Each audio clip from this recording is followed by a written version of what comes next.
이 사람들 마음속에 누구에게나 두 가지 생각이 이렇게 들어옵니다. 하나는 성령 하나님께서 생각을 주입을 시키시고, 하나는 사단이 생각을 주입을 시켜요. 그래서 이 두 생각이 들어올 때 내가 어느 쪽인가는 선택을 해야 됩니다. 그래서 예수님 마음 속에 그 두 생각이 들어왔을 때 그분이 내가 심히 고민하여 죽게 되었다고 말씀을 하셨어요. 내가 심히 고민하여 죽게 되었다고. 그러면서 제자들 보고 나를 위해서 기도해달라고. 예수님의 마음속에 두 가지 생각이 들어왔는데, 하나는 사단이 예수님의 마음속에 예수, 그대가 죽으면 헛수고야. 공로가 없어. 왜냐하면 예수, 그대가 사랑하는 수석 제자 베드로가 그대를 모른다고 부인할 거야. 그리고 그대가 사랑했던 가룟 유다가 그대를 팔아버릴 거야. 그리고 모든 사람들이 그대의 죽음을 받아들이지 않고 믿지 않을 거야. 헛수고하지 말고 죄인들이 죄값을 치르게 하고 그대는 하늘로 돌아가. 이 생각을 집요하게 예수님의 생각, 마음속에 그 생각을 주입을 시켰어요. 그러면서 또 한 가지, 사단은 하나님을 믿지 못하게 하기 위해서 사단은 예수님에게 당신이 이 땅에서 죽으면 이 땅은 내 것이기 때문에 이 땅에 동화되어서 그대는 부활하지 못해. 그래서 하나님과 다시는 하나가 될 수 없어. 그대는 영원히 내 땅에 남아있게 될 거야. 그대는 부활할 수 없어. 이 생각을 아주 예수님 마음속에 계속 주입을 시켰어요. 그래서 예수님은 사람들이 자기를 믿지 않을 것이고 무엇보다도 두려워했던 것은 죽음 저 넘어 부활을 확신할 수 없다고 하는 것이 예수님을 두려워서 떨게 만들었어요. 부활을 할 수 없다면 어떻게 하지? 근데 예수님은 십자가에 달려 돌아가시고 3일 만에 부활을 해서 50일 동안 세상에 계시다가 천국으로 돌아가실 것이 유월절, 무교절, 요제절, 이러한 절기로 이스라엘 민족에게 그렇게 오랫동안 상징과 예표와 약속으로 사람들에게 그리스도에 대해서 전해져 내려왔던 것입니다. 그런데 예수님이 이 사단이 아주 집요하게 그 생각을 주입을 시켰기 때문에 예수님이 사단이 넣어주는 생각에 의심과 불신의 마음이 사단이 넣어줬기 때문에 예수님은 엄청나게 두려워 떨었어요. 내가 다시 부활하지 못하면 어떻게 하지?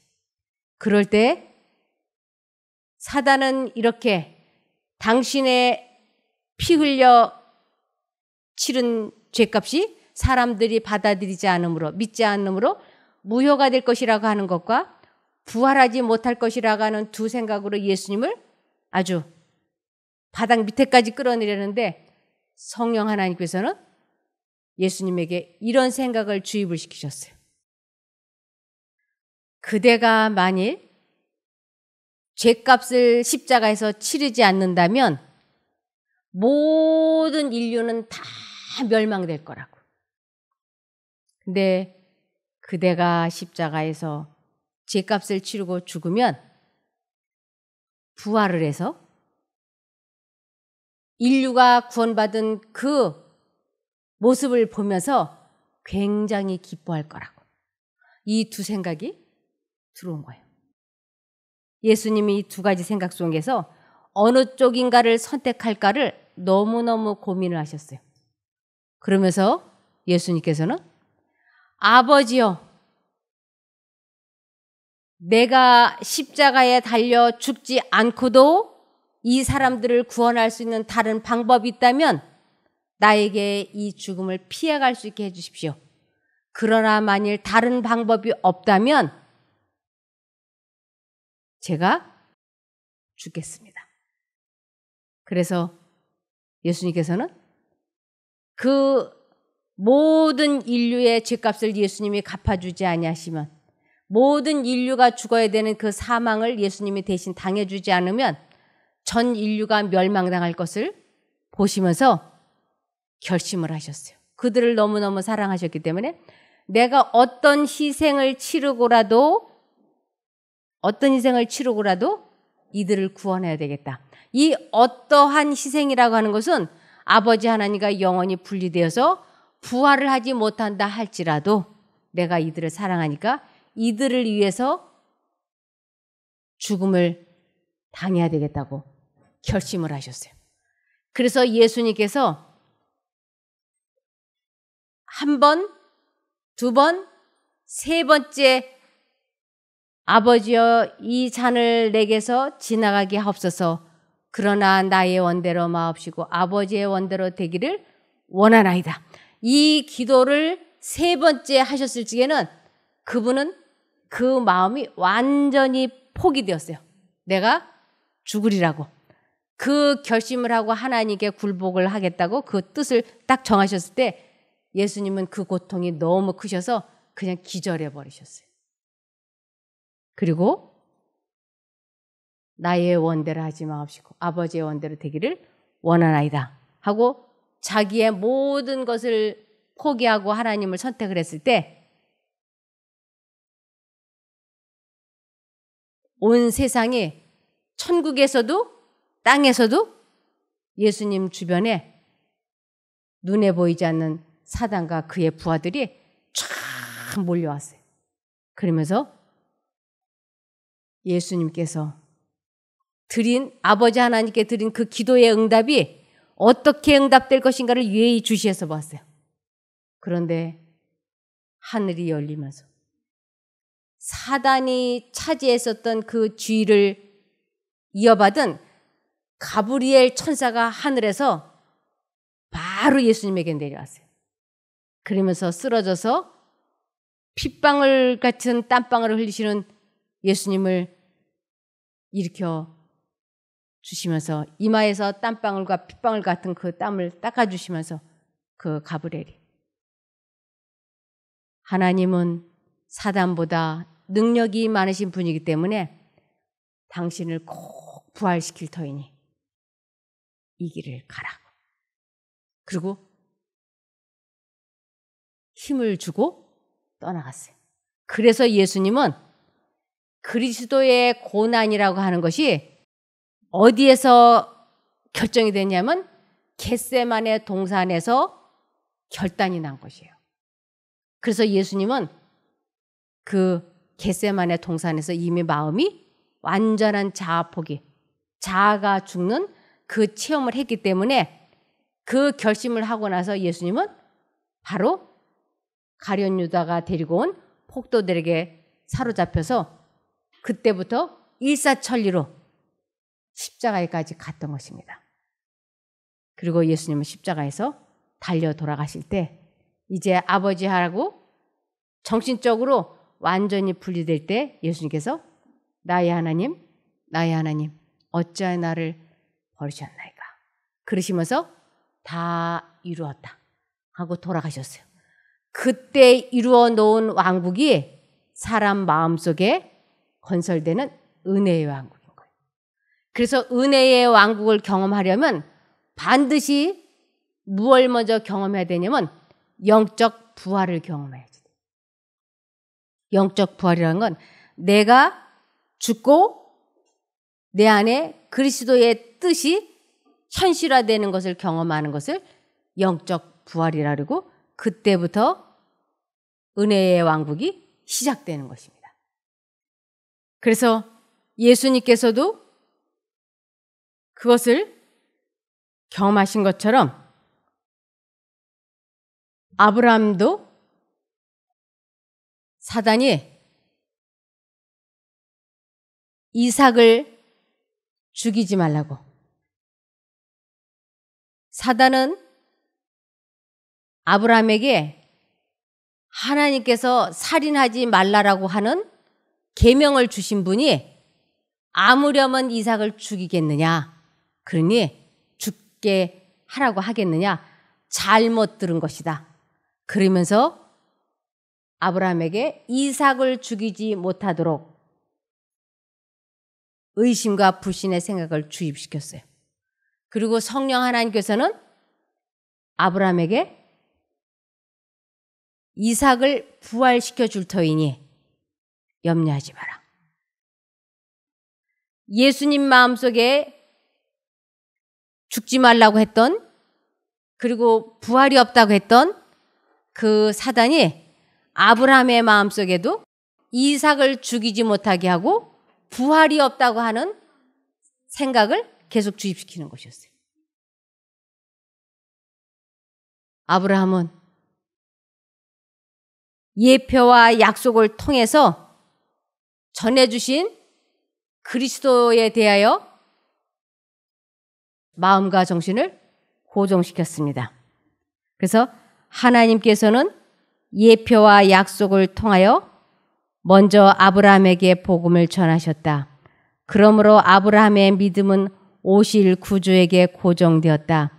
그리스도께서 유대인들에게 너희 조상 아브라함은 나의 때 볼 것을 즐거워하다가 보고 기뻐하였느니라고 말씀하셨다. 이삭을 대신하여 번제로 드려진 어린 양은 우리 대신 희생 당하기로 되어 있던 하나님의 아들을 대표하였다.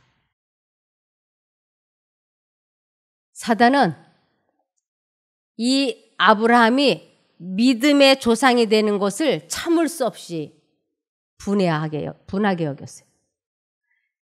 절대로 하나님 믿는 사람이 이 세상에 존재하면 안 되기 때문에 그는 하나님의 뜻을 망치기 위해서 사라의 마음에 자기의 생각을 주입을 시켜서 하갈을 아내로 맞이하게 하고, 거기에서 하나님의 뜻이 아닌 사단의 방법과 사단의 뜻대로 이스마엘을 낳게 하였는데, 하나님께서는 아브라함이 100세 때, 사라가 90세 때 하나님의 뜻대로, 하나님의 방법대로 이삭을 낳게 했던 것입니다. 이것은 사단으로서는 참을 수 없는 분한 일이에요. 그래서 사단은 아주 이 아브라함을 예의주시해서 보면서 3번 전쟁에서는 사단이 이겼어요. 그 하갈과의 결혼도 하나님을 믿지 않았기 때문에 했던 사단의 뜻이었고, 자기 아내인 사라를 누이 동생이라고 속여서 2번 시집 보낸 일이 있잖아요. 이 3번의 전쟁에서 사단은 아브라함이 자기 뜻을 선택했기 때문에 하나님께 당당히 말할 수 있었어요. 하나님, 아브라함은 분명히 나를 택했습니다. 하나님을 믿지 않았어요. 그렇기 때문에 믿음의 조상 안 됩니다. 내 자식입니다. 하고 아주 고집을 부렸어요. 그런데 아브라함이 아주 확실하게 하나님이냐 사단이냐 확실하게 선택할 수 있는 아주 가장 중요한 기회는 밀어놓고 있는 것이에요. 그러면서 여기 사단은 사람들을 하나님께 시험해 보자고 할 때는 사람들이 가장 약하고 늙고 병들고 피곤할 때 시작하자고 한다.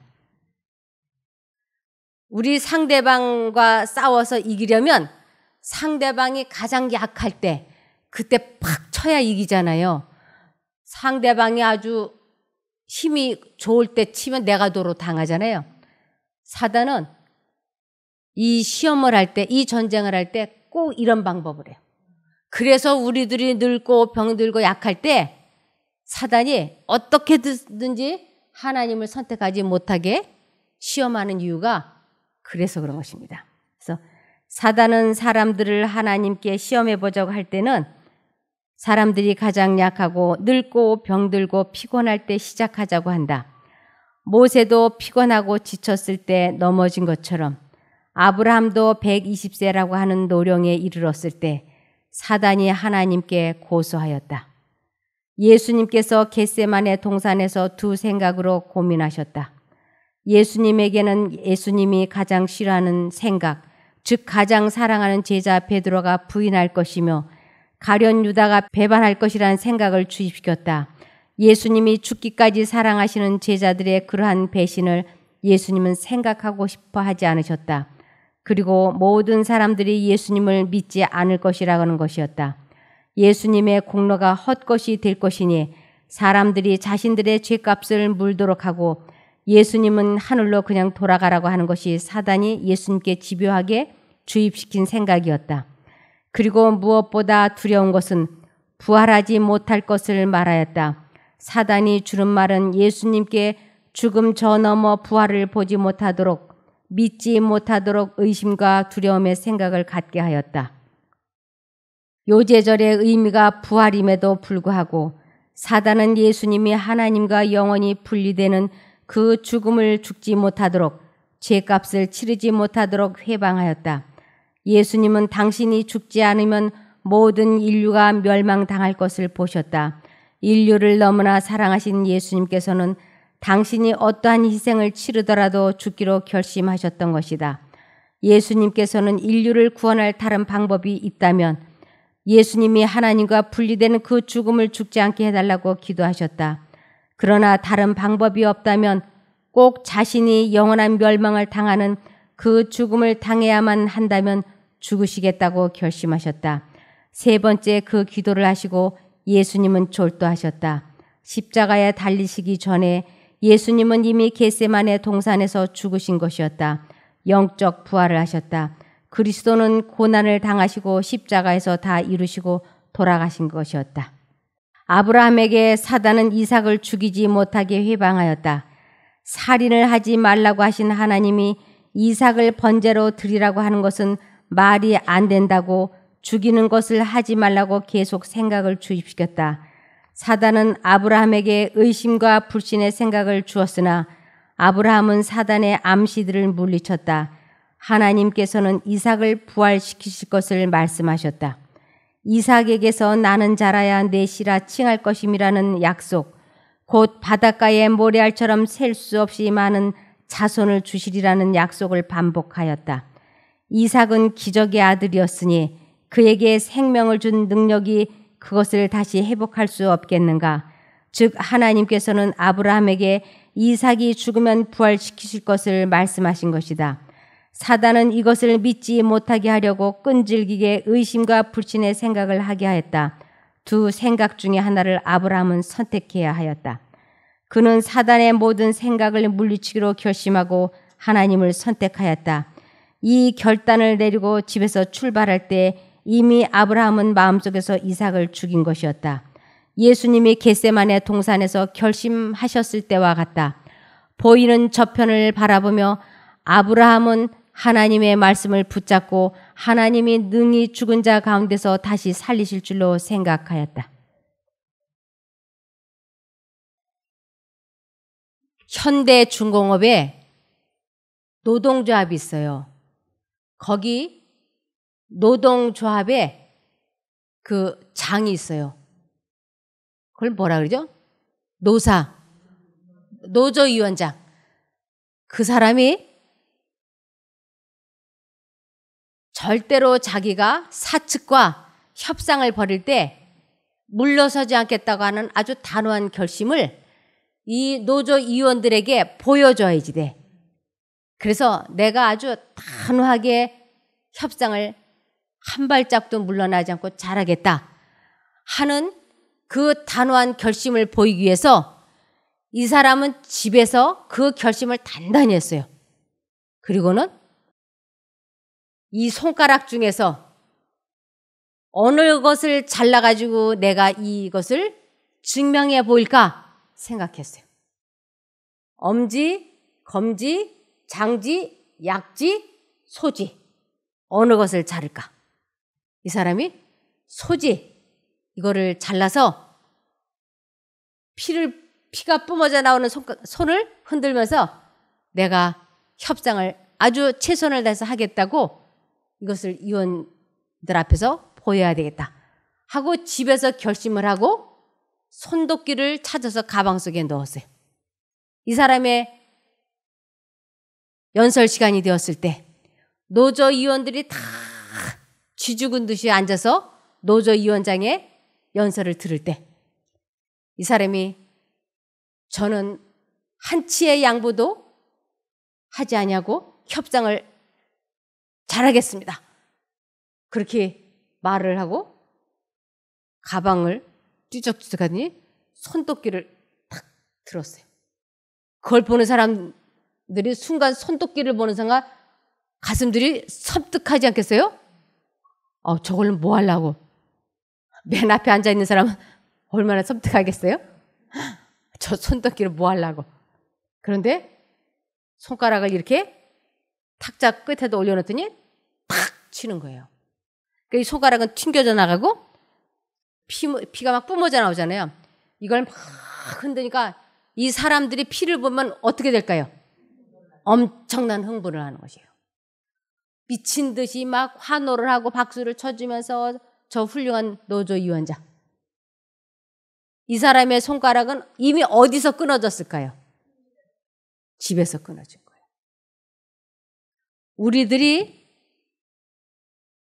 악한 일을 저지르게 될 때도 준비 기간이라는 것이 있습니다. 이 마음 속에서.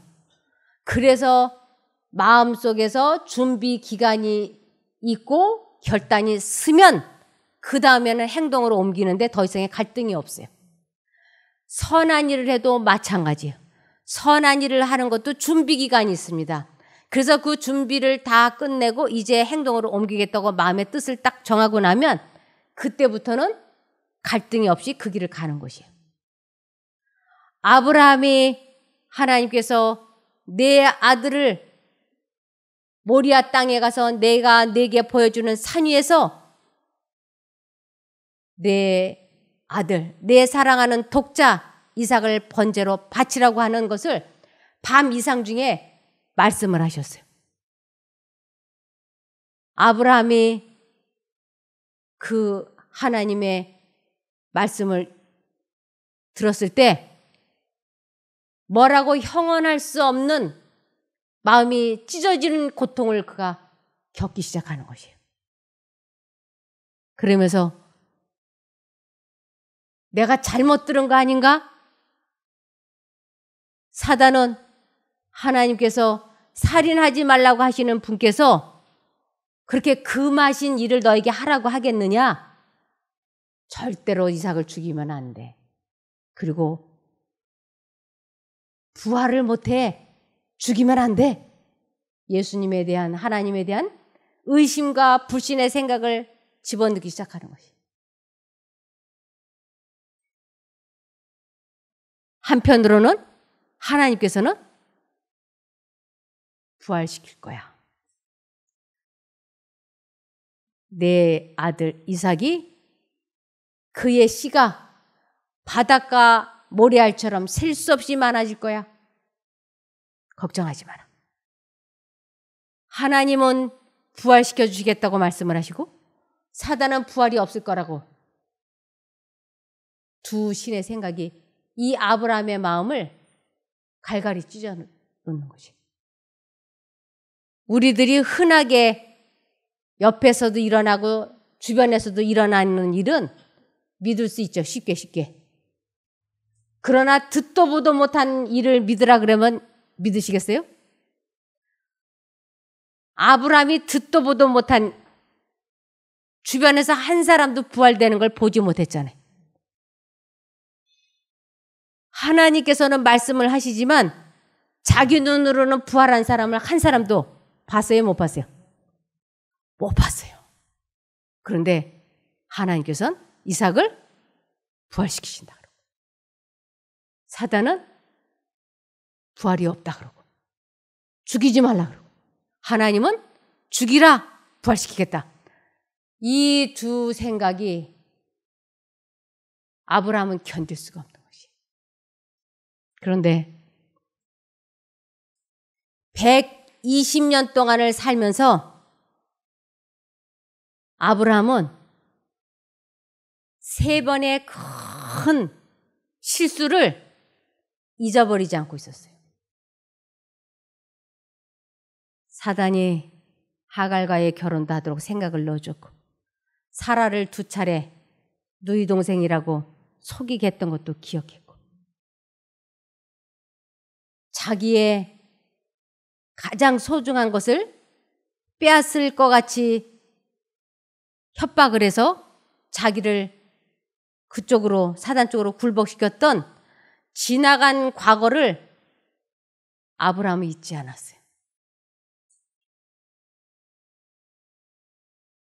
두 생각이 마음속에 집요할 때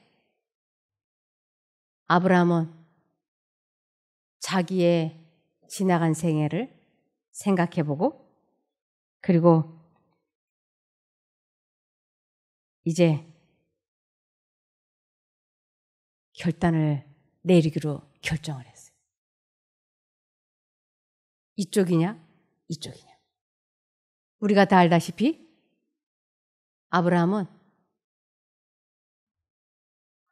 하나님의 뜻에 글자 그대로 순종해야 된다고 하는 것을 120년 동안 배웠어요. 그거 사단이 주는 암시에 걸려 넘어져 가지고 3차례를 크게 전쟁에 패했기 때문에, 그래서 이제 마지막 남은 큰 시험, 아브라함에게 있어서는 자기 목숨보다 더 소중한 아들의 생명을 빼앗아 보자고, 그래도 하나님을 믿는지 나를 믿는지 한번 해보자고 사단이 하나님께 허락해달라고 고소한 것을 아브라함은 어느 쪽인가를 선택을 해서 결과를 봐야 하는 것입니다. 그래서 하나님께서 충성된 자들의 조상이 되도록 아브라함을 부르셨으므로 그의 생애는 후대 사람들에게 신앙의 모본이 되어야 하였다. 그러나 그의 믿음은 완전하지 못하였다. 그는 사라가 자신의 아내라는 사실을 감춤으로 또 하갈과 결혼함으로 하나님께 대한 불신을 나타내었다. 그로 가장 높은 표준에 도달할 수 있도록 하기 위하여 하나님께서는 일찍이 사람이 견디도록 부름을 받은 시험 가운데 가장 견디기 힘든 다른 시험을 당하게 하셨다. 아브라함은 밤의 이상 중에 모리아 땅으로 가서 그에게 보여주게 될 산에서 그의 아들 이삭을 번제로 드리라는 지시를 받았다. 사람이 도달할 수 있는 가장 높은 표준에 도달할 수 있도록, 이것은 2가지 생각이 들어왔을 때 이유를 불문하고 무조건 하나님을 선택해야지 돼. 예수님이 그 모본을 겟세마네에서 보여주셨어요. 우리들에게도 똑같은 일이 일어나는 것이에요. 2가지 생각이 들어올 때 사단이 넣어주는 생각을 완전히 포기하고 하나님을 선택을 해서, 이 사단이 넣어주는 생각을 완전히 포기하는 것을 자기를 부인했다, 자아를 포기했다, 자아 희생을 했다, 죽었다, 이렇게 여러 가지로 설명하는 것이에요. 그래서 내가 완전히 죽었다가 하나님에 의하여 죄와 싸워서 이기는 것을 죽었다 살아났기 때문에 영적 부활이라고 하는 것이에요. 이 영적 부활을 하는 사람들이 그 마음에 은혜의 왕국이 시작이 되는 것입니다. 아브라함은 이제 120세의 노인이 되었다. 그에게 가장 소중한 것은 자신의 생명이 아니었다. 그것은 100세에 하나님의 뜻대로 하나님께서 주신 아들 이삭의 생명이었다. 사단을 시험을 할 때 사람이 가장 약하고 피곤할 때 시작한다. 모세도 그래서 넘어졌다. 그래서 이제 아브라함은 하나님께서 이삭을 번제로 바쳐라, 부활시켜 주겠다 하는 약속과 사단은 이삭을 죽이면 안 돼, 잘못 들은 거야. 하나님은 살인하지 말라는 분이 아들을 죽이라고 하는 그런 명령 같은 거 하시는 분이 아니야. 죽이면 안 돼. 그리고 죽이면 부활되지 않아. 이렇게 둘이 극렬한 생각을 넣어주면서 어느 쪽인가는 선택해야 되는데 아브라함은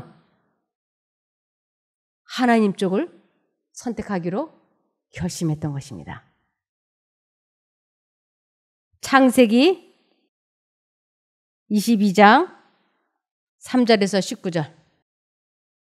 아브라함이 아침에 일찍이 일어나 나귀의 안장을 지우고 두 사환과 그 아들 이삭을 데리고 번제에 쓸 나무를 쪼개어 가지고 떠나 하나님의 자기에게 지시하시는 곳으로 가더니 제3일에 아브라함이 눈을 들어 그곳을 멀리 바라본지라. 이에 아브라함이 사환에게 이르되 너희는 나귀와 함께 여기서 기다리라. 내가 아이와 함께 저기 가서 경배하고 너희에게로 돌아오리라 하고.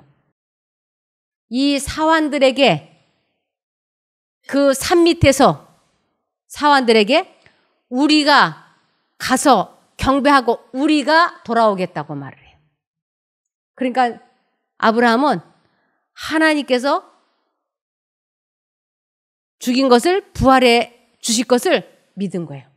그러면서 아브라함은 이미 집에서 나서기 전에 이삭을 죽이기로 번제하기로 결단을 내린 것이에요. 그래서 그는 가는 것이에요. 갔고 하나님께서는 말씀하신 건 현실로 이루실 것을 믿었기 때문에 그런 사환들에게 그렇게 말하는 것이에요. 우리가 가서 경배하고 우리가 돌아오마. 나 홀로 돌아오겠다고 하지 않았어요. 우리 가라고. 그래서 5절에 이에 아브라함이 사환에게 이르되 너희는 나귀와 함께 여기서 기다리라. 내가 아이와 함께 저기 가서 경배하고 너희에게로 돌아오리라 하고 아브라함이 이에 번제의 나무를 취하여 그 아들 이삭에게 주고 자기는 불과 칼을 손에 들고 두 사람이 동행하더니 이삭이 그 아비 아브라함에게 말하여 가로되 내 아버지여 하니 그가 가로되 내 아들아 내가 여기 있노라. 이삭이 가로되 불과 나무는 있거니와 번제할 어린 양은 어디 있나이까. 아브라함이 가로되 아들아 번제할 어린 양은 하나님이 자기를 위하여 친히 준비하시리라 하고 두 사람이 함께 나아가서 하나님이 그에게 지시하신 곳에 이른지라. 이에 아브라함이 그곳에 단을 쌓고 나무를 벌려놓고 그 아들 이삭을 결박하여 단위에 놓고 이때 이삭은 유년 시절부터 즉시 신뢰하고 순종하도록 훈련이 되어 있었어요. 그래서 하나님의 목적이 자신에게 알려졌을 때 아버지가 자기를 하나님께 번제로 드린다고 했을 때 그는 둘 중에 하나예요. 아버지를 뿌리치고 도망을 가든지 자기가 죽든지. 그런데 이삭은 어려서부터 아버지 뜻에 순종을 하고 하나님께 순종하는 것을 배웠어요. 자기에게 그 목적이 알려졌을 때 이삭은 순순히 하나님의 뜻에 복종하겠다고 단위에 아버지가 괴로워서 자기를 잘 묶지 못하니까 자기 다리부터 자기 몸을 묶기 시작을 했어요. 그리고 이제 다 묶고 드디어 들어놓았어요. 목을 찌르라고. 이 두 사람의 이러한 것을 하늘의 천사들도 사단도 다 지켜보고 있는 것이. 어떻게 이런 일이 있을 수 있는가? 9절에 하나님이 그들에게 지시하신 곳에 이른지라 이에 아브라함이 그곳에 단을 쌓고 나무를 버려놓고 그 아들 이삭을 결박하여 단 나무 위에 놓고 손을 내밀어 칼을 잡고 그 아들을 잡으려 하더니 여호와의 사자가 하늘에서부터 그를 불러 가라사대 아브라함아 아브라함아 하시는지라 아브라함이 가로되 내가 여기 있나이다 하매 사자가 가라사대 그 아이에게 내 손을 대지 말라 아무 일도 그에게 하지 말라 내가 내 아들 내 독자라도 내게 아끼지 아니하였으니 내가 이제야 내가 하나님을 경외하는 줄을 아노라. 이미 집에서 이삭을 죽이기로 하나님의 뜻에 순종하기로 결단을 내리고 여기까지 와서 칼을 집어들고 내리 찍는 순간은 이미 아브라함은 이삭을 죽인 거예요. 하나님의 뜻에 완전히 순종을 한 것이에요. 그래서 이 부분을 히브리서에서는 아브라함은 죽은 자 가운데서 이삭을 돌려받은 것이라고 설명을 하고 있습니다. 아브라함이 눈을 들어 살펴본즉 한 수양이 뒤에 있는데 뿔이 수풀에 걸렸는지라 아브라함이 가서 그 수양을 가져다가 아들을 대신하여 번제로 드렸더라. 아브라함이 그 땅 이름을 여호와 이레라 하였으므로 오늘까지 사람들이 이르기를 여호와의 산에서 준비되리라 하더라. 여호와의 사자가 하늘에서부터 두 번째 아브라함을 불러 가라사대 여호와께서 이르시기를 내가 나를 가리켜 맹세하노니 내가 이같이 행하여 내 아들 내 독자를 아끼지 아니하였은즉 내가 내게 큰 복을 주고 내 씨로 크게 성하여 하늘의 별과 같고 바닷가의 모래와 같게 하리니 내 씨가 그 대적의 문을 얻으리라. 또 내 씨로 말미암아 천하 만민이 복을 얻으리니 이는 내가 나의 말을 준행하였음이라 하셨다 하니라. 이에 아브라함이 그 사환에게로 돌아와서 함께 떠나 부엘세바에 이르러 거기 거하였더라. 두 사람의 믿음이 순종을 통해서 나타난 것입니다. 사단과 싸워 이긴 것입니다. 자아가 죽고 하나님의 말씀이 실제적으로 실현된 것을 체험한 것입니다. 가장 높은 표준에 도달한 것입니다. 영적인 부활을 하여서 그들의 마음에는 은혜의 왕국이 건설된 것입니다. 그래서 지금 현재 이 두 생각이 들어왔을 때 하나님 쪽을 선택을 해서 하나님의 능력으로 죄와 싸워서 이기는 이 경험을 하는 사람을 아브라함의 자손이라고 하는 것이에요. 그래서 저 유대인들, 이스라엘 나라의 그 유대인들을 아브라함의 자손이라고 하는 것이 아니고 영적인 이러한 아브라함과 똑같은 경험을 하는 사람들을 아브라함의 자손이라고 하는 것입니다. 사단은 이렇게 해서 하나님께 패하게 됐고 하나님은 아브라함이 끝끝내 하나님을 선택을 해서 승리하시게 된 것입니다. 말씀을 마치겠습니다. 기도할까요? 하늘에 계신 저희들의 아버지 하나님, 예수님의 마음에도 두 생각, 아브라함의 마음에도 두 생각이 있었습니다. 저희들의 마음에도 두 생각이 들어옵니다. 저희도 주님의 그 고난에 동참하기를 원합니다. 가장 높은 수준에 도달하기를 원합니다. 도와주시옵소서. 자신과의 싸움에서 이길 때 마음에 즐거움이 있고 평안이 있습니다. 그 평안과 기쁨이 저희를 또한 급속히 치료해 주실 줄 믿사오니 승리하게 하여 주시옵소서. 주님께서 저희들의 이러한 기도에 응답해 주실 줄 믿고 예수님 이름으로 기도드리옵나이다. 아멘.